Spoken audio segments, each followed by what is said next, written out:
right, so hey, Business Owner Moms Edition. We've got Jenny here, and we're going to get started here. Just a second. Okay, good. Yeah, good.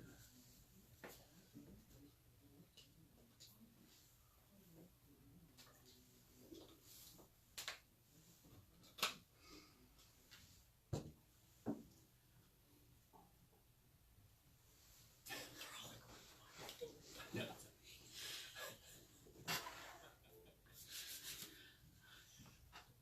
Welcome to Time for Success Business Owner Moms Edition.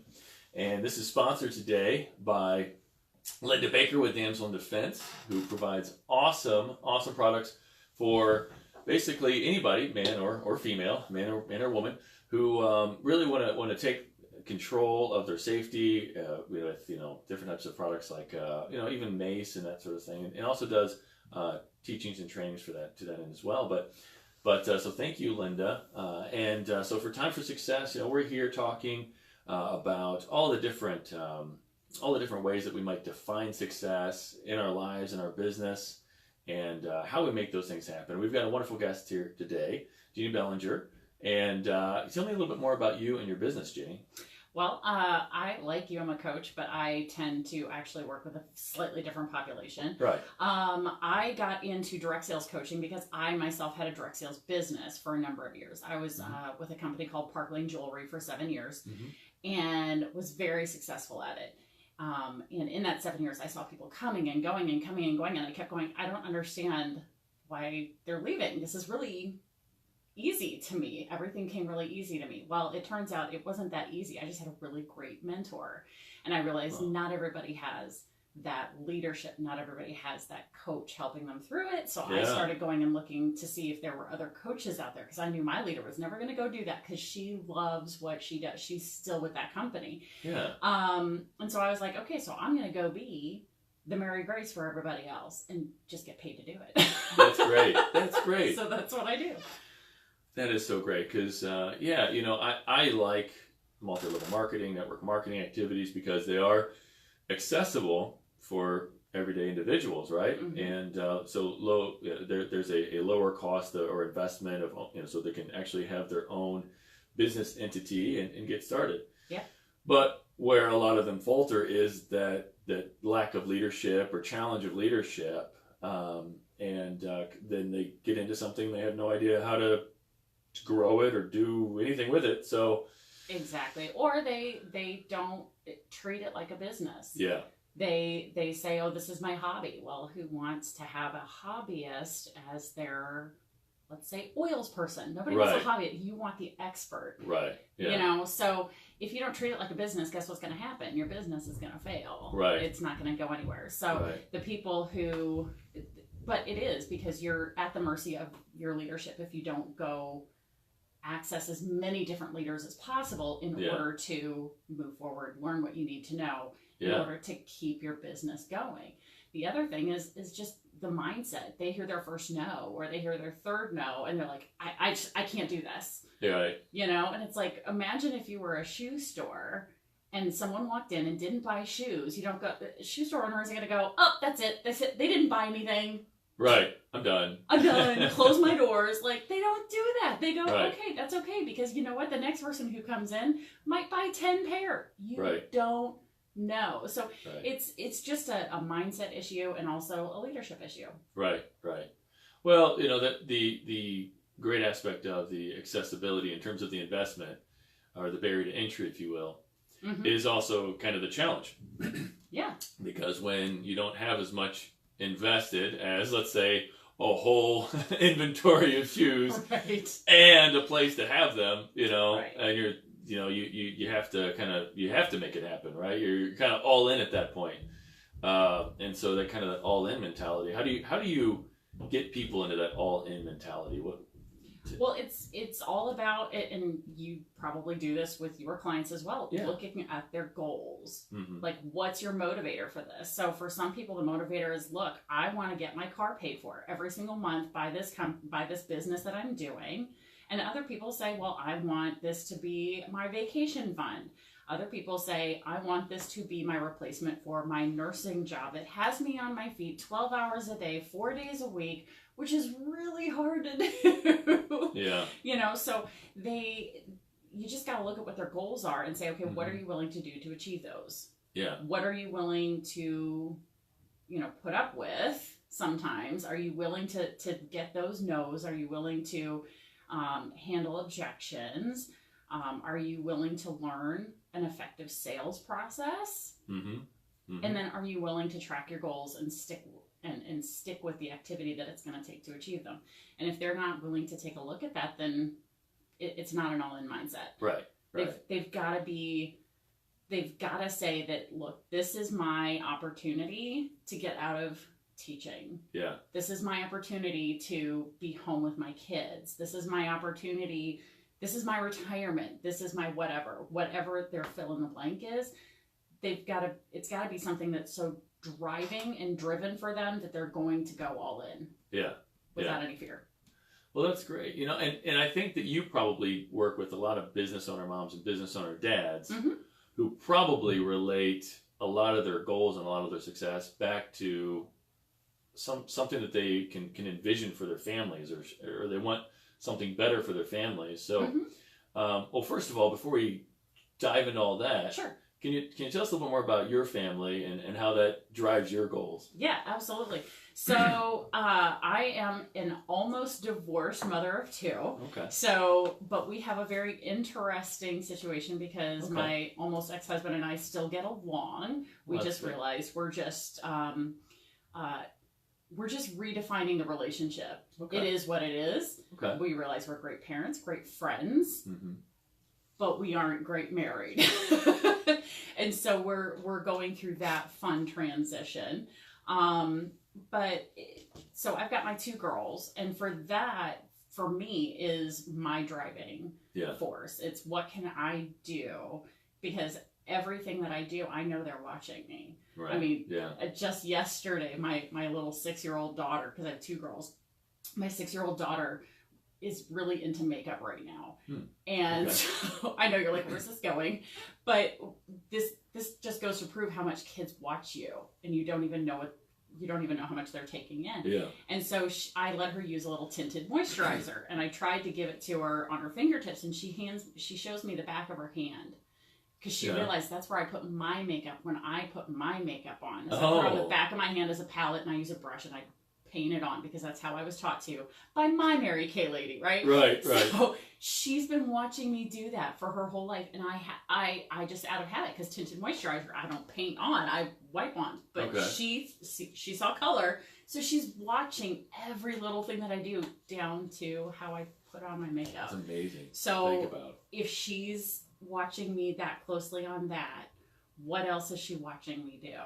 She's watching me with my business. She's watching me with how I interact with people. She's watching how I cook dinner. Yeah. She's watching everything I do. What do I say in the car? Which is probably my worst version of Jenny. It's the person I am in my car. Right, yeah. But she watches everything, and both of my girls are. And so that for me is a driving force is, okay, what kind of person am I being for them?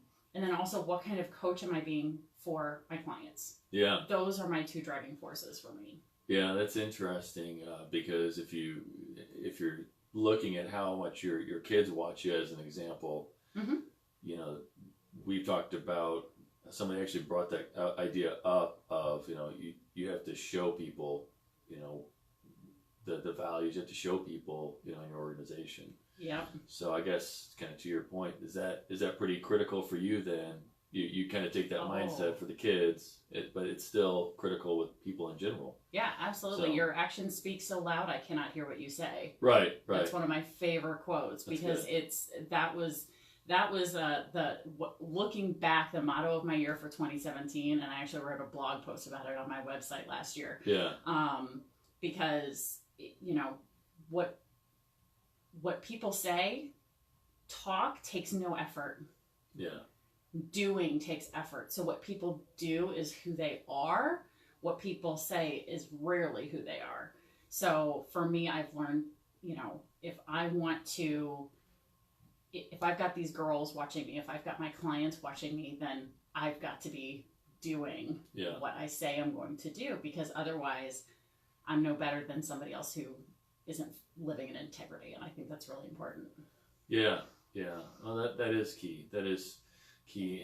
And how do you help your team members to see that as well? Because if they're trying to get to a better place and they're trying to build, sorry, not team members, but how do you help your clients help their team members, by that kind of same strategy? How do you help them to see that, what they're doing? Because one of the things we know in direct sales is that your team members will only do about a third of what you do. It just, statistically, that's what's going to happen. So if you would like your team members to do, let's say, $1,000 in sales a month, then you've got to be doing $3,000 in order for that, because they've got to see that much activity to be willing to do approximately a third of it. Because oftentimes the people who are on your team are not doing this full time the way you are if you're in a leadership position. So they're in the position of trying to get out from under their part-time or full-time job. You've already gotten out of it. So you've got to be able to show that much activity that you're doing the $3,000, $5,000, $10,000 in sales a month personally, not including your team. So that much activity for them to actually see it and then copy. Right. Take some time. So it's really important to follow through on that. And so if you say, our team, I'd like our team to do this much in sales. How much are you willing to do? How much are you willing to do? How much are you willing to commit to? How much are you willing to commit to? So if they each say, I'm willing to do $1,000, and then you just, as a leader, then make up the difference. So we as a team want to be a $20,000 a month team. So if you guys all say you're going to do this much, I'm going to do the rest. Right. And then you work to do it. And when they see that you're doing that, they're going to work that much harder to fulfill their part of the commitment, because they know that what they're going to get from that is also beneficial as well. It's interesting because, if somebody really wants their multi-level marketing company to be their main thing, they have to have that all-in commitment like we talked about, and they've got to work like any other entrepreneur. But would you say that maybe sometimes the struggle is that we often see the end result of all the hard work, and so we kind of, we're not, as a society, really all that open about all the struggles that we go through. So we kind of, especially with social media these days, it's just kind of a facade. Oh yeah. Yes, for sure. Well, that reminds me of, you and I are both in BNI.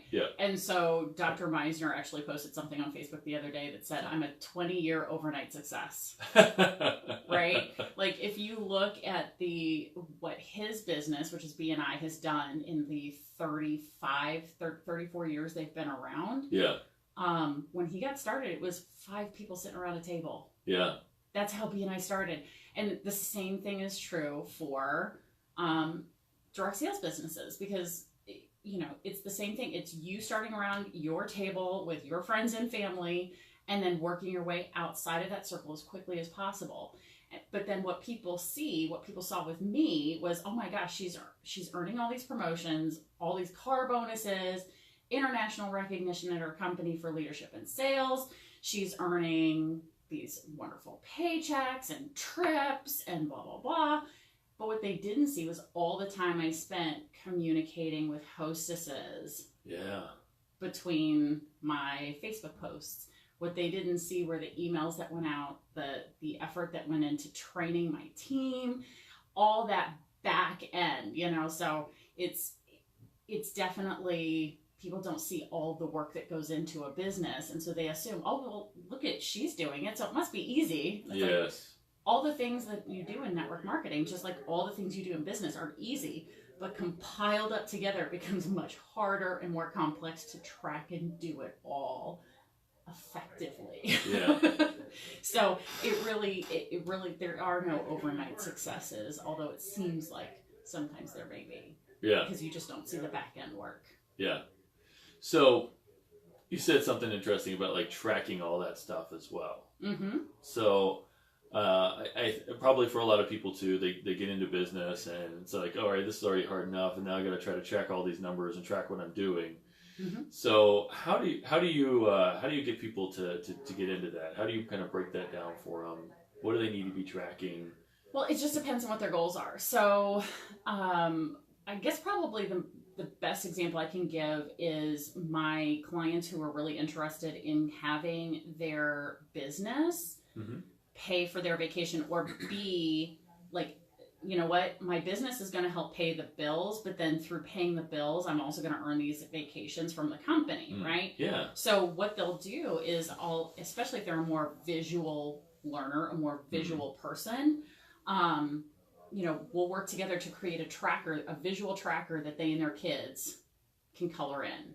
Yeah. So they know for their company, in order to earn the trip to Cancun or whatever it is this year, Yeah. they're going to have to do X amount in sales, bring so many team members on who do X amount. So we just create these visual things that they can color in, each week. I did $1,000 in sales this week, color, or have your kids color it in for you and say, hey, mommy did this much or daddy did this much to earn this. So it just depends on the person. It's got to be something. So if you're not a visual person, if you don't need to have that creative, fun coloring thing, then Excel. Yeah. If you're a much more calculated numbers person, I'm going to track it here, track it here, track it here. Great, we can work on that too. So it's tracking doesn't take long, as long as you have the system in place to do it. Yeah. It's the setting up the system that's the hardest part, is getting into that and then developing the habit of going back and saying, okay, this week I did X amount in sales. Yeah. Or I brought in this many team members, or whatever it may be. Okay. So it can be kind of how you want it, but you still need to be able to take those big goals and kind of break them down by week. And one thing that we were talking about, like on the Business Owner Dad's kind of version of the show a little bit earlier, was that the idea of kind of you take those big goals and you break them down into smaller, doable chunks. Do you find that to be pretty critical with your group as well? Oh, absolutely. I mean, it's a success principle. Like literally, Jack Canfield's success principle is break stuff down, chunk it down. But so many people, number one, don't even write their goals down. Yeah. Right? So they just have this number in their head. Well, if you don't write it down, it's not concrete. But then if you don't write it down, you also aren't taking it and breaking it down into something visual, tangible. As silly as it may seem, just writing it down, it becomes a tangible thing. It becomes more concrete in your psyche as something that you're working towards, rather than just this idea or a dream. So chunking it down is absolutely necessary. It's amazing how many of my clients, when I first start working with them, okay, so what's your goal? My goal is, $50,000 this year. All right, so let's break that down. That's like what, $12,500 a month? Okay, so how do we get that? How do we do that? Yeah. And they're like, oh, right. oh, and it's shocking to me sometimes how many people don't even get the process behind chunking it down. Yeah. Yeah. Well, it's not like we're really taught in school, like success principles. I know. It should be like first grade stuff. It should be. Seriously, or at least sixth grade. Right. Like, at least present it in middle school. I Yeah. mean, seriously, success principles should be like a life book that should just be given to every student at some point in their Right. their It's school kind of like, career. yeah, here's your homework, now go do it. Yeah. Be successful with that. Yeah. So, which is then actually, interestingly, I just thought about how that's kind of like a lot of the times I walk into, business, and I'm sure you walk into that, and where it's kind of like, that's kind of the leadership model. Okay, so this is what we do, now go sell it, or this is, right? So I guess maybe we learned that from school. I haven't really thought about that before, but maybe it could go back to okay, this is the assignment, now go do it. Yeah. Interesting. Yeah. Interesting. I think, and so many people just go through life unconsciously. Yeah. A lot of people fly by the seat of their pants, and I gotta be honest, there's times when I am too. I'm Yeah. not always as intentional as I would like to be. Wait, you're saying you're a human being? Oh my gosh, I know. It's amazing. That's crazy. That's crazy. I know. But it's it's really about taking some time to be mindful and intentional about where you're going, what you're doing. And if you're not doing that, it's so much easier to get distracted by the minutia of life. Yeah. So, kind of going back, we were talking about setting goals, and we were talking about family, and then you mentioned too getting your kids involved. I've heard that before, and kind of encouraged people to do that in some ways. How do you recommend getting the kids involved in the business? Because I mean, if there's some goals there, typically it involves a family vacation, right? Sure. And the kids might want to do that vacation too, right? Oh yeah, absolutely. Especially if it involves a mouse and a duck. And right. that place in either Florida or California, you know what I'm talking about? Yeah. Absolutely, because kids will hold you more accountable than anybody else ever. Like even your coach who you're paying. Right. Because your kids will ask you every day. Because when I was in my direct sales business, one of the trips that I was working to earn was a trip to Disney. So my kids, of course, were every day, Mom, what'd you do today for Disney? Mom, what did you do today for Disney? Like, they didn't always understand what it took to earn it, but Mom, are we going to Disney yet? Mom, are we going to Disney yet? So that right there was my reminder. You know what? You're right. I haven't done everything I meant to today for Disney. Can I go work on that for a few minutes? And my kids would, they'd let me go work if I set a timer and said, okay, Mommy's going to go send emails for 10 minutes. Yeah. And then they would go entertain themselves because they were really, really young at this point. I mean, my kids are 6 and 10 now. So they were really young, 2 and 5 at the time. So they were super young to go and entertain themselves. 10 minutes was a big deal for me back then. Right. 10 minutes of focus. Just 10 minutes where I could just work on this one thing. And so, but because they were involved and invested in wanting to go to Disney, they were like, yes, I will go play, or I will go do this until I hear Mommy's timer go off. And then we go do whatever. And then, sometime later in the day, Mom, did you do, have you earned Disney? Not yet. Can I go do this? Right. So that's good. That's good. Track. Yeah. And and so it's now translated into something a little different because they don't get my business now the way that they used to. Yeah. They know that I'm home a lot more than I used to be, which is interesting. Yeah. Because of course I'm not going out and doing parties. Right. So it's a slightly different concept nowadays of getting them involved. Now it involves my kids knowing that if my office door is closed, they're only allowed to open it for blood, flood, fire, or imminent death. Okay, all right. So my 6-year-old can explain to you what imminent death is, because we had to have that conversation. Because they know if my door is closed, I'm talking to a client, or I'm doing a podcast interview or something. Right. So I cannot be interrupted unless it's truly an emergency. Yeah. Everything else, they're old enough that they can handle food, water, bathroom, entertainment. Yeah. They're good. Yeah. And I only do it for about an hour at a time. Yeah. And then the door is open because everything else I can do with them coming in and out. No big deal. Right. But when clients or podcasts are involved, no. Yeah. So that it's getting them involved in a way that, yes, they're invested, but then they also help hold you accountable. No, that's great. And it helps to reinforce that principle of delayed gratification. That's what I'm trying to. Delayed gratification. Yeah, absolutely. Because kids don't get that. Oh no. They don't understand that even when we earn the trip to Disney, we're not going the day I earn it. Right. We still had to wait another 3 months because we went with the company. Right. It wasn't like you could just all right, I earned it. All right, next day, pack up, let's go. It was over time, but there was that build up. So it definitely it made sense to them, but they also saw the benefit, the rewards of working. Yes. Which was really cool. That's awesome. So if somebody, we've got about a minute left. So if somebody is in network marketing and they're looking for, some coaching, sure. What are some ways for them to get a hold of you? And also, where do the people find your podcast? Because we didn't really get into that, but you've got a podcast. So well, it hasn't launched yet, so we're working on that. I'm still recording interviews, but if people want to get a hold of me to talk a little bit more about how I can help them with direct sales, Level Up Coaching LLC on Facebook. So facebook.com/levelupcoachllc. We'll get them to my Facebook page, and that's a great way to get a hold of me. We're gonna go there because that's where direct sales people are, is on Facebook. So that's where you're gonna find me. Yeah. Yep, Good, absolutely. Good. And what will the name of the podcast be when it comes out? Oh, the name of the podcast, I don't know. Can you share it? Is it too early? I can share it, but it's got an interesting word in it. Oh, yeah, it's true. So, yeah. Until next time, this is Matt Barty with Time for Success. Thank you, Jennie, so much for joining us today. Really appreciate it. Thank you. Thank you so much. I enjoyed it. It was so much fun.